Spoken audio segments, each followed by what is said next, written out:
আসসালামু আলাইকুম, নতুন একটা ভিডিও নিয়ে হাজির হলাম। আর আজকের ভিডিওটা হচ্ছে স্যামসাং নোট 10 প্লাস। এটার প্রবলেম হচ্ছে charging issue, charging stop temperature too high issue. তো এই প্রবলেমটা সাধারণত ওয়্যারলেস চার্জিংয়ের যে ফ্ল্যাক্সটা থাকে সেটা থেকেই হয়ে থাকে, এবং এর আগে 2-3 জায়গায় এটা দেখানোর পরে সেখানে কাজ করার পরেই এটা ডেলিভারি দিয়ে দেয়, বাট 2-3 দিন পরেই সেম ইস্যু।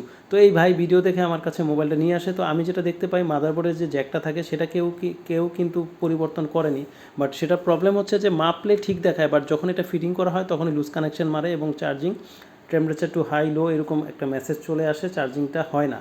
তো বিষয়টা হচ্ছে যে আমি যেটা করি সেটা হচ্ছে এই জ্যাকগুলো কিন্তু বাজারে কিনতে পাওয়া যায় না। তো আমি আমার যে নষ্ট ব্যাটারির যে ব্যাগটা আছে সেইখান থেকে অনেকগুলো খোঁজাখুঁজি করে আমি 2টা ব্যাটারি বের করি, এবং 2টা ব্যাটারির মধ্যেই কিন্তু একটা মাদারবোর্ডের জ্যাক এবং ওয়্যারলেস চার্জিংয়ের যে ফ্ল্যাক্সটা আছে সেই জ্যাকটা 2টার মধ্যে আমি পেয়ে যাই, এবং 2টার ব্যাটারি থেকে ওই বেসগুলো খুলে আমি এই মাদারবোর্ডে একটা হচ্ছে ওয়্যারলেস চার্জিংয়ের যে ফ্ল্যাক্সটা আছে সেটার মধ্যে লাগিয়ে দিয়ে এই মোবাইলটা আমি কমপ্লিট করে ফেলি। তো আজকে এই ভিডিওর মাধ্যমে আপনারা বুঝতে পারলেন, যারা টেকনিশিয়ান ভাই তারা যে নষ্ট ডিসপ্লেগুলো বিক্রি করে দেন, যেই বেসগুলো থাকে সেই বেসগুলো অবশ্যই খুলে রেখে দিবেন, তাহলে আপনাদের বিপদের সময় এই বেসগুলো কিন্তু 1000 টাকার উপকারে আসবে। তো ভিডিওটি ভালো লাগলে অবশ্যই ভিডিওটি শেয়ার, ফলো এবং সাবস্ক্রাইব করে রাখবেন। আজকের জন্য বিদায় নিচ্ছি, আল্লাহ হাফেজ।